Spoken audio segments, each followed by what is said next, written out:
2002 থেকে ডক্টর রাজেশ কুমার, এখন যিনি এডিজি কারা সম্ভবত, তিনি যখন এসপি ছিলেন, আর সিআই অফিস হয়েছিল মিস্টার সি সুধাকর, যিনি এখন সিপি শিলিগুড়ি।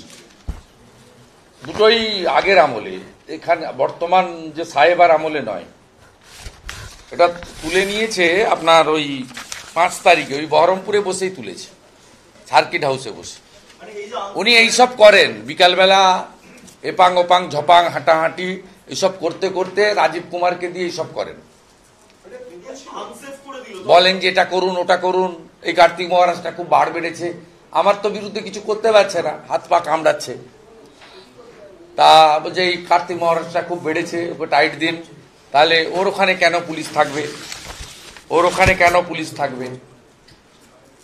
এই যে 5-5 সন্ধ্যাবেলা চিঠি করে দিয়েছে, উনি পৌঁছেছেন ওখানে 2-2:30 নাগাদ বিকালবেলা চিঠি।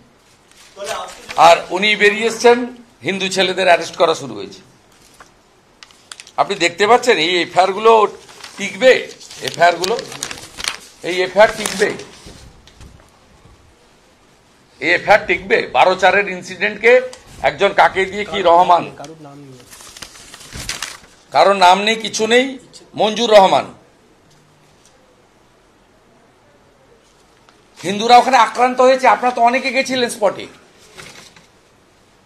হিন্দুদের ক্ষমতা আছে 16-18% করে হিন্দু। হিন্দুরা যদি মারপিট করার ক্ষমতা থাকতো, তা বৈষ্ণবনগর পালাতো নদী দিয়ে, ওই জীবন নিয়ে। অত বড় স্রোতের নদীতে ওই আপনার দেশি নৌকা একবার উল্টালে তো 50 জন মারা যাবে। কি অবস্থায় গরু ছাগলের সঙ্গে একসঙ্গে তারা 5 দিন ধরে শুধু খিচুড়ি খেয়ে কাটিয়ে দিয়েছে, পোকা চালের খিচুড়ি।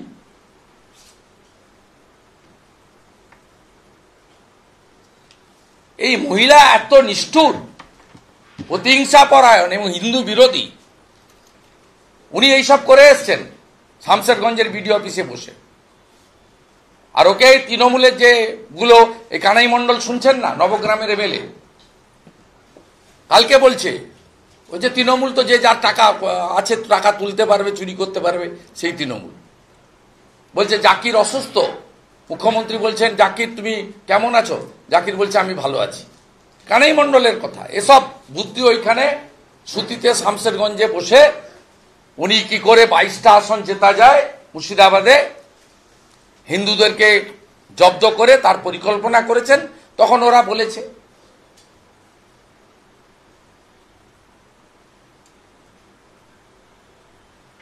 এই সরকার যে কমপ্লিটলি একটা হিন্দু বিরোধী সরকার, এবং যেখানে যাই ঘটুক নিশ্চিতভাবে পাকিস্তানকে যে জবাব আমাদের বীর সেনারা দিচ্ছে, এটা বড় ইস্যু। কিন্তু মুর্শিদাবাদে ধুলিয়ান, শামশেরগঞ্জ, মোথাবাড়ি আমরা ভুলতে দেব না। আমি এখান থেকে বেরিয়েই যাচ্ছি, আমার হলদিয়াতে মশাল মিছিল আছে। শুধু এই হিন্দু বিরোধী সরকারের বিরুদ্ধে আমরা শুধু এই প্রেস কনফারেন্স না, রাস্তাতেও থাকবো প্রত্যেক দিন। এই সরকারকে আমরা উৎখাত করব, হিন্দুদেরকে সংগঠিত করে উৎখাত করব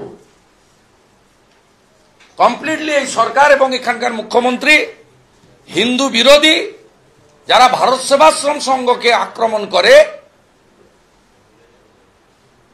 যে ভারত সেবাশ্রম সংঘ বন্যা হলে, বিপর্যয় হলে রিলিফ ওয়ার্ক করতে আগে পৌঁছায়, তাকে আনসেপ করা হয়। এই সরকারের চরিত্র এর মধ্য দিয়ে প্রকাশিত হয়। একটা বিষয়, যদি ভারত সেবাশ্রম সংঘ এই নিরাপত্তার খাতিরে যদি তারা কেন্দ্রীয় সুরক্ষা চায়, তাহলে সেক্ষেত্রে কি তারা কি করতে পারবেন, বা এরকম কোনো কথা হয়েছে? সেন্ট্রাল ফোর্স বা প্যারামিলিটারি ফোর্সের যদি সহায়তা চায় সুরক্ষার ক্ষেত্রে, কারণ যেহেতু পুলিশ পিকেটিংটা তুলে দেওয়া হয়েছে, তাহলে সেটা কি তারা করতে পারে, বা সেই জায়গাটা কি খোলা আছে? কোনটা? ভারত সেবাশ্রম সংঘের যে নিরাপত্তা, তারা কি করবেন তাদের বিষয়। আমি তো ভারত সেবাশ্রম সংঘের প্রতিনিধি নই, আমি ভারত সেবাশ্রম সংঘের একজন অনুগত ভক্ত। আমি এ ব্যাপারে ভারত সেবাশ্রম সংঘের তার নিজস্ব বডি রয়েছে, এবং দিলীপ মহারাজ তার হেডে থাকেন। বালিগঞ্জ হচ্ছে আন্তর্জাতিক হেডকোয়ার্টার। তো তারা তাদের সিদ্ধান্ত নেবেন, আইনি লড়াই বা লিগ্যাল লড়াই। কিন্তু আমি এই মুখ্যমন্ত্রীর মানসিকতা এবং প্রতিহিংসা পরায়ণতা এবং তাদের হিন্দু বিরোধী চরিত্র, তিনি নিজে যেহেতু পারেননি করতে, ব্যাকফুটে তার বাহিনী পারেনি করতে,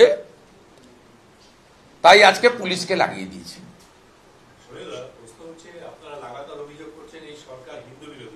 তো এগুলো কি এবিপি আনন্দ, এগুলো কি? সমান্তরালভাবে উনি দক্ষিণেশ্বরের সংস্কার, কালীঘাটের সংস্কার, জগন্নাথ মন্দির নির্মাণ, এই দুটো পরস্পর বিরোধী একটা জায়গা তৈরি হচ্ছে। কি হয়েছে? একদিকে হিন্দু বিরোধী বলে অভিযোগ করা হচ্ছে, কালীঘাট মন্দির উনি তৈরি করেছেন, আপনি তো উনার মতোই কথা বলছেন। মন্দির সংস্কার, মন্দির নির্মাণ, মন্দির সংস্কার, মন্দির নির্মাণে কোনো রোল নেই। যে কোনো সরকার বা স্থানীয় গভর্নমেন্টের প্রতিষ্ঠান মন্দির অ্যালায়েড ইনফ্রাস্ট্রাকচার তৈরি করে, বাস স্ট্যান্ড, রেল স্ট্যান্ড, রাস্তা, স্যানিটারি, ড্রিঙ্কিং ওয়াটার। উনি দক্ষিণেশ্বর মন্দির কি ওনার তৈরি নেই? উনি একটা স্কাই ওয়াক বানিয়ে দিয়েছেন, সেক্ষেত্রেও তো ভারত সরকারকে ধন্যবাদ দিতে হয়। মেট্রো স্টেশন বানিয়ে দিয়েছে, রেল দপ্তরকে ধন্যবাদ দিতে হয়। দক্ষিণেশ্বরের আদলে রেল স্টেশন তৈরি হয়েছে। কালীঘাট একটা স্কাই ওয়াক বানিয়ে দিয়েছেন, কে বানিয়ে দিয়েছে এটা? টাকা তো দিয়েছে রিলায়েন্স, মুকেশ আম্বানি। রিলায়েন্সকে তো আপনার পশ্চিমবঙ্গে নির্ঝঞ্ঝাটে 3G, 5G, 4G, 6G, 8G সব জায়গা থেকে পাইপ পেতে দেওয়ার জন্য বলেছেন, তাই ওখানে উনি CSR বানিয়ে দিয়েছেন। 70 কোটি টাকা 24 সালের ভোটেও দিয়েছেন ইলেকটোরাল বন্ডে তৃণমূলকে হেলিকপ্টার ছড়তে। ওটা তো মমতা ব্যানার্জির ক্রেডিট কোথায়? আর দীঘা তো টেম্পল নয়, ইটস এ কালচারাল সেন্টার। এবং আরো তো পরিষ্কার করে দিয়েছেন জগৎগুরু শঙ্করাচার্য গতকাল। আর যিনি বলেছিলেন আমি পুরী থেকে নিম কাঠ এনে তৈরি করেছি, তিনি পুরীতে গিয়ে চোখ পাল্টি করে ধরা পড়ে 30 দিন সাসপেন্ড হয়ে গেছেন। মাননীয় মুখ্যমন্ত্রীর গুরুদেব রামকৃষ্ণ দাস মহাপাত্র, চিটিংবাজ রাজেশ দৈতাপতি, রাহুল যাদব ওখানে গিয়ে সব করছে। ওর সঙ্গে ইসকনের কি সম্পর্ক? জয় পতাকা স্বামী মহারাজ তো পরিষ্কার বলে দিয়েছে যে আমাদের পুজো করতে বলেছিল, ইসকন নীতিতে পুজো করেছি, অর্থ টর্থ এইসব ব্যাপারে আমরা ইসকন নেই। রাহুল যাদবের মুখটা ঝামা ঘষে দিয়েছে, ওর নাম রাধারমন নয়, রাহুল যাদব। ওর সঙ্গে ইসকনের কোনো সম্পর্ক নেই। পূজ্যপাত জয় পতাকা স্বামী ক্লিয়ার করে দিয়েছে যে আমাদের পুজো করতে বলেছে, আমরা ইসকনের মতে বৈষ্ণব প্রথাতে ভগবান জগন্নাথ মহাপ্রভুর পুজো করে দিয়েছি। তো আমরা এইসব টাকা পয়সা মন্দির পরিচালনা এর সঙ্গে ইসকনের কোনো সম্পর্ক নেই, মায়াপুর থেকে বলে দিয়েছে। আমাকে জিজ্ঞেস করার দরকার নেই। একমাত্র রাজনৈতিক ব্যক্তিত্ব, প্রশাসনিক কর্ত্রী মমতা ব্যানার্জি, যিনি 22শে জানুয়ারি 2024 রাম মন্দির উদ্বোধনের দিন মিছিল করেছেন, আর কেউ করেনি। অনেক অবিজেপি শাসিত মুখ্যমন্ত্রী আছেন। মহাকুম্ভে হিমাচলের মুখ্যমন্ত্রী স্নান করে এসছেন, তিনি কংগ্রেসের মুখ্যমন্ত্রী। এই মুখ্যমন্ত্রী on the floor of the assembly আমাকে সাসপেন্ড করে বাইরে রেখে ভিতরে বলেছেন এটা মৃত্যু কুম্ভ। তিনি প্রকাশ্যে বলেছেন বিজেপির যে ধর্ম সেটা গন্ধা ধর্ম। বিজেপি মানে তো আমি একা নই, বা আমরা 3-4 নই। 2,33,27,000 পদ্ম ফুলে ভোট দেওয়া লোক বিজেপি। এই বাংলার 2,33,27,000 লোককে আপনি বলেছেন আপনারা গন্ধা ধর্ম পালন করেন, এরপরেও সার্টিফিকেট দিতে হবে? যে ভারত সেবাশ্রম সংঘকে যাতে আক্রান্ত হয় তার জন্য পুলিশ তুলে নেয় 2002-2010-এ হিন্দু ছেলেদের গ্রেপ্তার করার পরিকল্পনা করে দিয়ে আসে।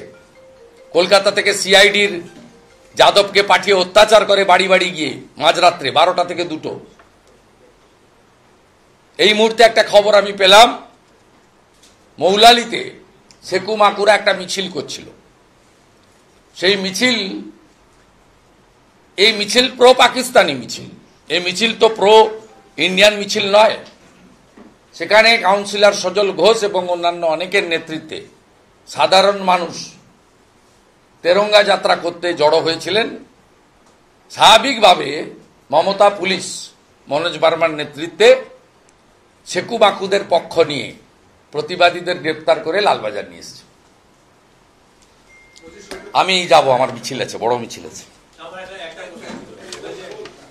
কথা যে পূর্ণিমা সাহেবের ওয়াইফ তিনি সাহায্য চেয়েছেন, আপনারা কোনো উদ্যোগ নেবেন? আমি আগেই বলেছি, মুখ্যমন্ত্রী অনেক পরে ঘুম ভেঙেছে।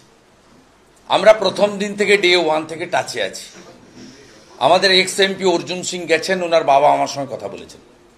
আমাদের এমএলএরা গেছেন, বিমান ঘোষ, অম্বিকা রায়, পবন সিং, তারা ওই বাড়িতে গেছেন। আমরা প্রত্যেক দিন যোগাযোগ রেখেছি। আজকে সকালেও ডিজি বিএসএফ এর সঙ্গে আমার কথা হয়েছে এবং আমি ওটা কনভেও করে দিয়েছি আমাদের যুব নেতা হরি মিশ্রর মাধ্যমে, যে বিএসএফ অ্যাসিওর করেছে ডিজি আমাকে যে অ্যাজ আর্লি অ্যাজ পসিবল তাকে ফিরিয়ে আনা হবে এবং ওনারা সম্পর্কে আছেন, উনি সুস্থ আছেন, ওনার কোনো শারীরিক সমস্যা নেই।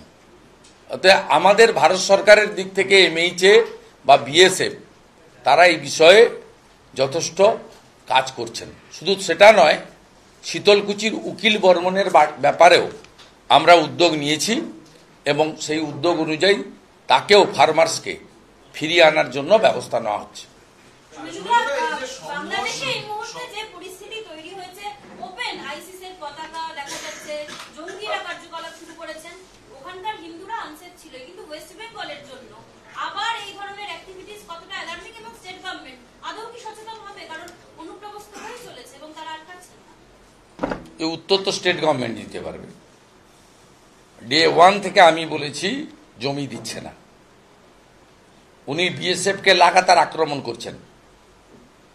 আর 11 তারিখে উনার ডিএম মুর্শিদাবাদ হাত পা ধরে 300 বিএসএফ জওয়ানকে নিয়ে এসে বেঁচেছেন, নইলে তো পুলিশের অনেকের কি গতি হতো আমি জানি না। এমনিতেই 35 জন আহত হয়েছে, বেশ কয়েকজন সিনিয়র পুলিশ অফিসারের যে কি পরিণতি হতো বিএসএফ না থাকলে ভাবা যায় না।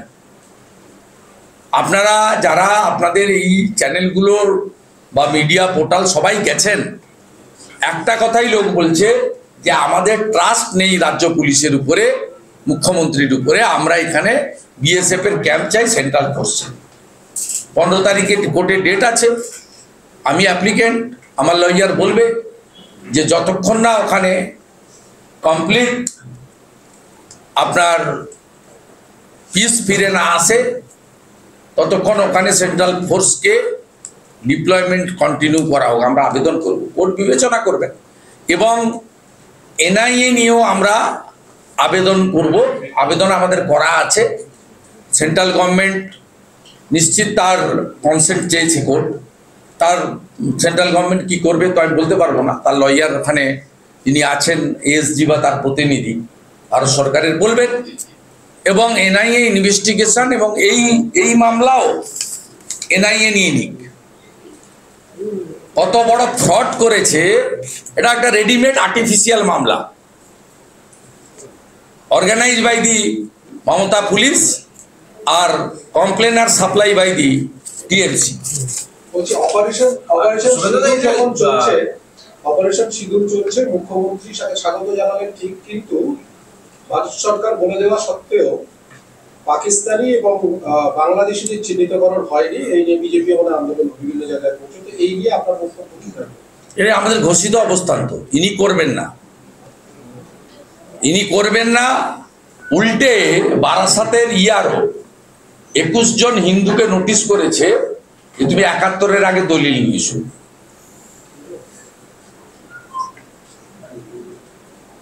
উল্টে হিন্দুদের নাম, বাংলাদেশ থেকে আসা হিন্দুদের নাম যারা সিএ এর আওতায় পড়ে, সিএ এর কেন প্রয়োজন, তো বিটান অধিকারী স্ত্রীর সার্টিফিকেট নিয়ে প্রমাণ হয়ে গেছে। যে মুখ্যমন্ত্রী বারে বারে রানাঘাট, চাকদা, বনগা, ঠাকুরনগরে গিয়ে বলতেন কি সিএ, সবাই নাগরিক। আজকে বিটান অধিকারী যে আত্মবলিদান দিল, তার স্ত্রীর সিএ সার্টিফিকেট তড়িৎ গতিতে ভারত সরকার ইস্যু করে প্রমাণ করে দিল যে কেন হিন্দু, শিখ, খ্রিস্টান, জৈন, পার্সি, বুদ্ধিস্টদের জন্য যারা ধর্মীয় উৎপীড়নের কারণে আফগানিস্তান, পাকিস্তান, বাংলাদেশ থেকে ভারতে এসেছে, কেন সিএ এর প্রয়োজন। আজকে বিটান অধিকারী স্ত্রীকে পার্মানেন্ট সিএ নাগরিকত্বের সার্টিফিকেট দিয়ে এর প্রয়োজনীয়তা প্রমাণ করে দিয়েছে। মুখ্যমন্ত্রী ক্ষমা চাইবেন তো? ঠাকুরনগরে, বনগাঁতে, বারাসাতে, হাবড়াতে, রানাঘাটে, কৃষ্ণনগরে, চাকদাতে গিয়ে ক্ষমা চাইবেন তো? সুরক্ষা চায়, তাহলে সেক্ষেত্রে কি তারা কি করতে পারবেন, বা এরকম কোনো কথা হয়েছে? সেন্ট্রাল ফোর্স বা প্যারামিলিটারি ফোর্সের যদি সহায়তা চায় সুরক্ষার ক্ষেত্রে, কারণ যেহেতু পুলিশ ব্রিগেডিংটা তুলে দেওয়া হচ্ছে, তাহলে সেটা কি তারা করতে পারে, বা সেই জায়গাটা কি খোলা আছে? কোনটা? ভারত সেবাশ্রম সংঘের যে নিরাপত্তা, তারা কি করবেন তাদের বিষয়। আমি তো ভারত সেবাশ্রম সংঘের প্রতিনিধি নই, আমি ভারত সেবাশ্রম সংঘের একজন অনুগত ভক্ত। আমি এ ব্যাপারে ভারত সেবাশ্রম সংঘের তার নিজস্ব বডি রয়েছে এবং দিলীপ মহারাজ তার হেডে থাকেন। বালিগঞ্জ হচ্ছে আন্তর্জাতিক হেডকোয়ার্টার। তো তারা তাদের সিদ্ধান্ত নেবেন, আইনি লড়াই বা লিগ্যাল লড়াই। কিন্তু আমি এই মুখ্যমন্ত্রীর মানসিকতা এবং প্রতিহিংসা পরায়ণতা এবং তাদের হিন্দু বিরোধী চরিত্র, তিনি নিজে যেহেতু পারেননি করতে, ব্যাকফুটে তার বাহিনী পারেনি করতে, তাই আজকে পুলিশকে লাগিয়ে দিয়েছে। প্রশ্ন হচ্ছে, আপনারা লাগাতার অভিযোগ করছেন এই সরকার হিন্দু বিরোধী। এগুলো কি? এগুলো কি? আমি বলছি এবিপি আনন্দ, এগুলো কি? না, সমান্তরাল ভাবে উনি দক্ষিণেশ্বরের সংস্কার, কালীঘাটের সংস্কার, জগন্নাথ মন্দির নির্মাণ, এই দুটো পরস্পর বিরোধী একটা জায়গা তৈরি হচ্ছে। কি হয়েছে? একদিকে হিন্দু বিরোধী বলে অভিযোগ করা হচ্ছে, কালীঘাট মন্দির উনি তৈরি করেছেন, আরেকদিকে আপনি তো উনার মধ্যেই কথা বলছেন। মন্দির সংস্কার, মন্দির নির্মাণ। মন্দির সংস্কার, মন্দির নির্মাণে কোনো রোল নেই। যে কোনো সরকার বা স্থানীয় গভর্নমেন্টের প্রতিষ্ঠান মন্দির অ্যালায়েড ইনফ্রাস্ট্রাকচার তৈরি করে, বাস স্ট্যান্ড, রেল স্ট্যান্ড, রাস্তা, স্যানিটারি, ড্রিঙ্কিং ওয়াটার। উনি দক্ষিণেশ্বর মন্দির কি উনার তৈরি নেই? উনি একটা স্কাই ওয়াক বানিয়ে দিয়েছেন, সেক্ষেত্রে তো ভারত সরকারকে ধন্যবাদ দিতে হয়। মেট্রো স্টেশন বানিয়ে দিয়েছে, রেল দপ্তরকে ধন্যবাদ দিতে হয়।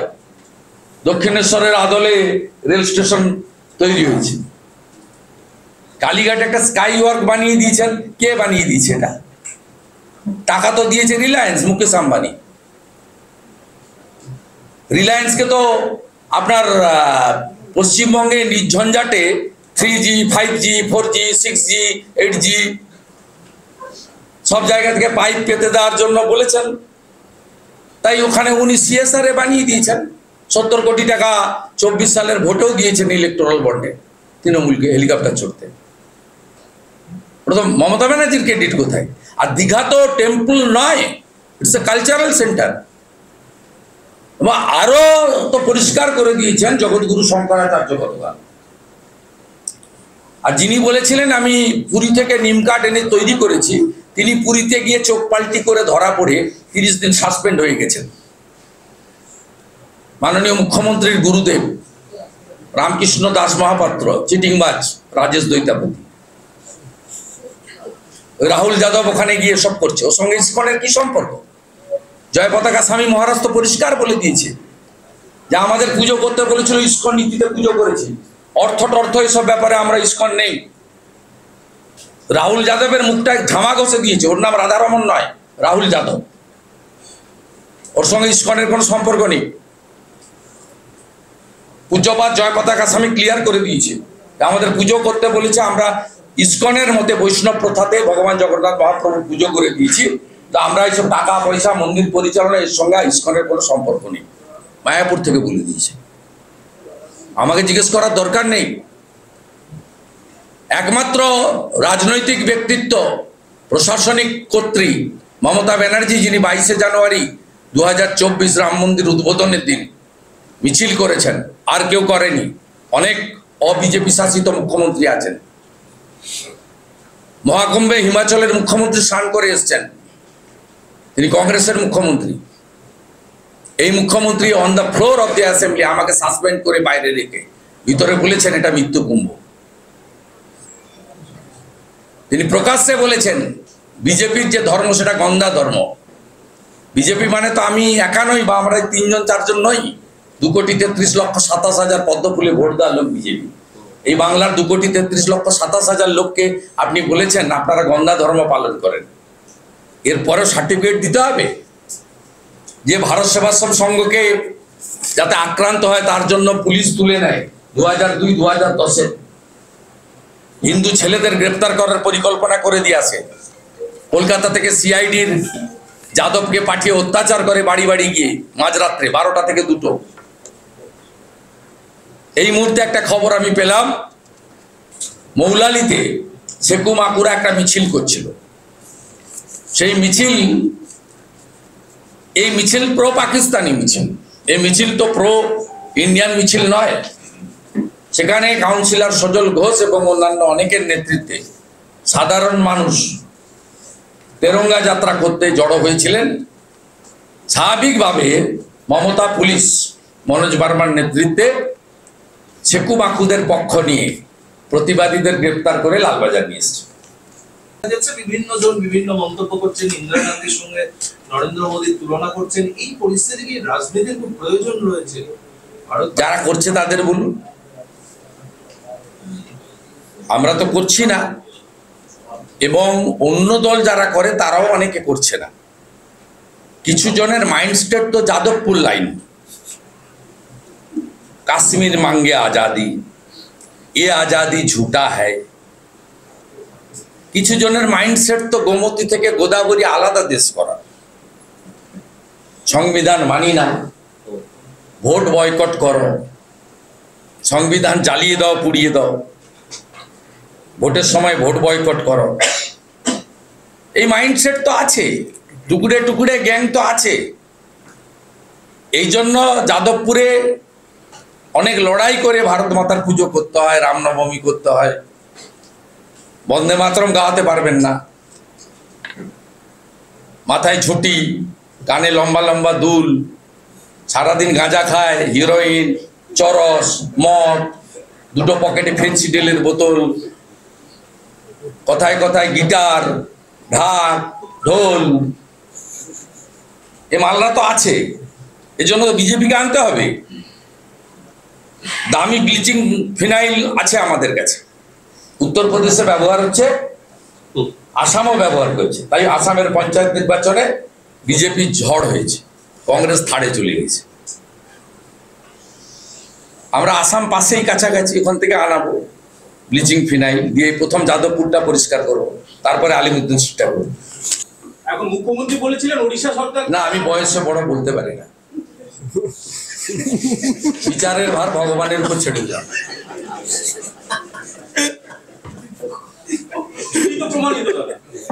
কিভাবে এটাকে তিনি মেরামত করবেন?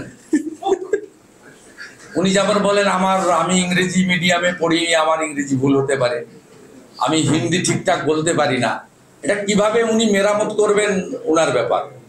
তো আপনি যেটা প্রথম শুরু করেছিলেন ওটা আমি বলতে পারি, আমার লিমিটেশন আছে। উনি বয়সে বড়, এটা আমাদের হিন্দু সংস্কৃতি, ভারতীয় সংস্কৃতি শেখায়, বয়সে বড়দেরকে সম্মান দিতে হয়।